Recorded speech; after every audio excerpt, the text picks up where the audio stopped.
गुरुवार का व्रत कब शुरू करना चाहिए, क्या हैं इसके नियम और कैसे पूजा करनी चाहिए, आइए बताते हैं इस वीडियो में। वीडियो को पूरी एंड तक देखिएगा जिससे आपको पूरी जानकारी मिल सके। हिंदू धर्म में गुरुवार के व्रत का विशेष महत्व होता है। इस दिन भगवान विष्णु की उपासना करने और व्रत रखने से भी सभी मनोकामनाएं पूर्ण होती हैं। सप्ताह के गुरुवार का दिन भगवान विष्णु नारायण और बृहस्पति देव को समर्पित होता है। इस दिन उपवास और पूजा का महत्व और भी बढ़ जाता है। गुरुवार का व्रत रखने से भगवान विष्णु के साथ माता लक्ष्मी की भी कृपा प्राप्त होती है। इसके अलावा विवाह संबंधी भी सभी परेशानियां दूर हो जाती हैं। इस दिन हमें केले के पेड़ की भी पूजा करनी चाहिए, क्योंकि केले के पेड़ में भगवान विष्णु का वास होता है। आइए बताते हैं किस दिन हमें इस व्रत को शुरू करना चाहिए। पोष के महीने में गुरुवार के व्रत को शुरू नहीं करना चाहिए। गुरुवार का व्रत शुरू करने के लिए महीने की शुक्ल पक्ष की तिथि शुभ मानी जाती है। पुराणों के अनुसार इस तिथि में गुरुवार का व्रत शुरू करने से भगवान विष्णु और बृहस्पति देव की अपार कृपा मिलती है। गुरुवार के व्रत को महिला और पुरुष दोनों रख सकते हैं। कुछ लोग अपनी मन्नत पूरी होने तक यह व्रत रखते हैं, नहीं तो आप 16 गुरुवार के व्रत का संकल्प ले सकते हैं, जो बेहद ही शुभ माना जाता है। पूजा के नियम। गुरुवार के दिन प्रातःकाल जल्दी उठ के स्नान करके व्रत का संकल्प लेना चाहिए। इसके बाद भगवान विष्णु और बृहस्पति देव का ध्यान करना चाहिए। गुरुवार को नारायण को पीले वस्त्र, फूल, मिठाई आदि चढ़ानी चाहिए और खुद भी पीले वस्त्र धारण करने चाहिए और गुरुवार की कथा पढ़नी चाहिए। पूजा में केले और केले के पत्ते का उपयोग ज़रूर करना चाहिए। पूजा के बाद भगवान विष्णु की आरती करें। गुरुवार के व्रत में दिन में आप एक बार फलाहारी भोजन ग्रहण कर सकते हैं। इस दिन हमें जल में थोड़ी सी हल्दी मिलाकर केले के पेड़ में जल अर्पित करना चाहिए। गुरुवार को हमें स्नान करते वक्त साबुन और तेल का प्रयोग नहीं करना चाहिए। इस दिन हमें भगवान विष्णु को गुड़ या चने की दाल का भोग लगाना चाहिए, या फिर आप पीले रंग की मिठाई का भी भोग लगा सकते हैं। भगवान विष्णु के मंत्रों का जाप करना चाहिए, या फिर विष्णु सहस्त्र नाम का भी पाठ कर सकते हैं और फिर पूजा आरती करके केले के पेड़ की पूजा करने के बाद दान भी करना चाहिए। आइए वीरवार की कथा को शुरू करते हैं। बहुत ही प्राचीन काल की बात है। किसी राज्य में एक बहुत ही बड़ा प्रतापी और दानी राजा राज किया करता था। वह हर गुरुवार को व्रत रखकर दीन दुखियों की मदद करके पुण्य प्राप्त करता था, परंतु ये बात उसकी रानी को अच्छी नहीं लगती थी। वह न तो व्रत करती थी और न ही दान पुण्य में विश्वास रखती थी। इतना ही नहीं, वह राजा को भी ऐसा करने से मना किया करती थी। एक समय की बात है, राजा शिकार खेलने के लिए वन गया। घर पर रानी और दासी रह गई थी। उसी समय गुरु बृहस्पति देव साधु का रूप धारण करके राजा के दरवाजे पर भिक्षा मांगने के लिए आए।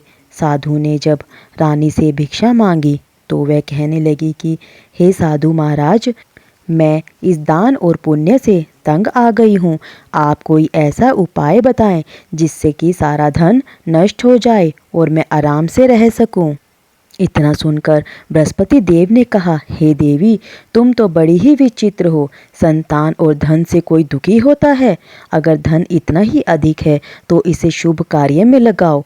कुंवारी कन्याओं का विवाह कराओ, विद्यालय और बाग बगीचे का निर्माण कराओ, जिससे तुम्हारे दोनों लोग सुधर जाएंगे।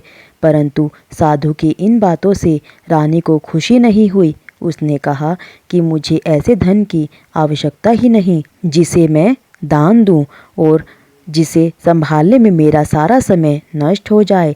तब साधु ने कहा, अगर तुम्हारी ऐसी ही इच्छा है तो मैं जैसा कहूँ तुम्हें वैसा ही करना होगा।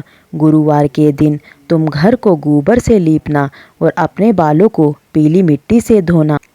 राजा को हजामत बनाने के लिए कहना, भोजन में मांस और मदिरा का प्रयोग करना, कपड़े धोबी के यहाँ धुलने के लिए दे देना। इस प्रकार 7 बृहस्पतिवार करने से तुम्हारा सभी धन नष्ट हो जाएगा। इतना कहकर साधु के रूप में बृहस्पति देव अंतर्ध्यान हो गए। साधु की कही हुई बातों को पूरा करते हुए रानी को केवल 3 बृहस्पतिवार ही बीते थे कि उसकी समस्त धन संपत्ति नष्ट हो गई। भोजन के लिए राजा का परिवार तरसने लगा। तब एक दिन राजा ने रानी से बोला कि हे रानी, तुम यहीं रहो, मैं दूसरे देश को जाता हूँ, क्योंकि यहाँ पर सभी लोग मुझे जानते हैं, इसलिए मैं कोई छोटा कार्य नहीं कर सकता। ऐसा कहकर राजा दूसरे देश में चला गया। वहाँ एक जंगल से लकड़ी काट कर लेके आता और शहर में बेच देता। इसी तरह वह अपना जीवन व्यतीत करने लगा। इधर राजा के परदेश जाते ही रानी और दासी और भी दुखी रहने लग गए। एक बार जब रानी और दासी को 7 दिन तक बिना भोजन के रहना पड़ा, तो रानी ने अपनी दासी से कहा, हे दासी, पास ही नगर में मेरी बहन रहती है, वह बड़ी ही धनवान है, तू उसके पास जा और कुछ ले आ ताकि थोड़ी बहुत गुजर बसर हो जाए। दासी रानी की बहन के पास गई। उस दिन गुरुवार था और रानी की बहन उस समय बृहस्पतिवार की कथा सुन रही थी। दासी ने रानी की बहन को अपनी ओर से रानी का संदेश दिया, लेकिन रानी की बड़ी बहन ने कोई उत्तर नहीं दिया। जब दासी को रानी की बड़ी बहन से कोई उत्तर नहीं मिला तो वह बहुत दुखी हुई और उसे क्रोध भी आया। दासी ने वापस आकर रानी को सारी बात बता दी। ये सुनकर रानी ने अपने भाग्य को कोसा। उधर रानी की बहन ने सोचा कि मेरी बहन की दासी आई थी, परंतु मैं उससे नहीं बोली, इससे वह बहुत दुखी हुई होगी। कथा सुनकर और पूजा समाप्त करके वह अपनी बहन के घर आई और कहने लगी कि हे बहन, मैं बृहस्पतिवार का व्रत कर रही थी, तुम्हारी दासी मेरे घर आई थी, परंतु जब तक कथा होती है तब तक ना तो उठते हैं ना बोलते हैं, इसलिए मैं कुछ नहीं बोली। बताओ दासी क्यों आई थी? रानी बोली कि बहन, तुमसे क्या छिपाऊं, मेरे घर में खाने तक को अनाज नहीं है। ऐसा कहते कहते रानी की आंखें भर आई। उसने दासी समेत पिछले 7 दिनों के भूखे रहने की बात बता दी। रानी की बहन बोली, देखो बहन, भगवान बृहस्पति देव सबकी मनोकामनाएं पूर्ण करते हैं। देखो तुम्हारे घर में अनाज रखा होगा। पहले तो रानी को विश्वास नहीं हुआ, पर बहन के आग्रह करने पर उसने अपनी दासी को अंदर भेजा तो सचमुच अनाज से भरा एक घड़ा मिल गया। यह देखकर दासी को बड़ी हैरानी हुई। दासी रानी से कहने लगी, हे रानी, जब हमको भोजन नहीं मिलता तो हम व्रत ही तो करते हैं, इसलिए क्यों ना इनसे व्रत की कथा पूछ ली जाए ताकि हम भी व्रत कर सकें। तब रानी ने अपनी बहन से बृहस्पतिवार के व्रत के बारे में पूछा। उसकी बहन ने बताया, बृहस्पतिवार के दिन चने की दाल और मुनक्का केले की जड़ में अर्पित करें और दीपक जलाएं, व्रत की कथा सुने और पीला भोजन ही ग्रहण करें, पीले वस्त्र ही धारण करें, इससे बृहस्पति देव और भगवान विष्णु प्रसन्न होते हैं। व्रत और पूजा की विधि बताकर रानी की बहन अपने घर को लौट आई।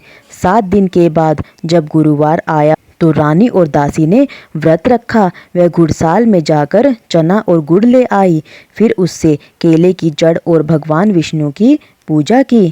अब पीले भोजन की चिंता को लेकर दोनों बहुत दुखी हुई, क्योंकि उन्होंने व्रत रखा था, इसलिए बृहस्पति देव उनसे बहुत ही प्रसन्न थे। वह एक साधारण व्यक्ति के रूप में धारण कर 2 थालों में पीला भोजन दासी को दे गए। भोजन पाकर दासी बहुत ही प्रसन्न हुई और फिर रानी के साथ मिलकर भोजन ग्रहण किया।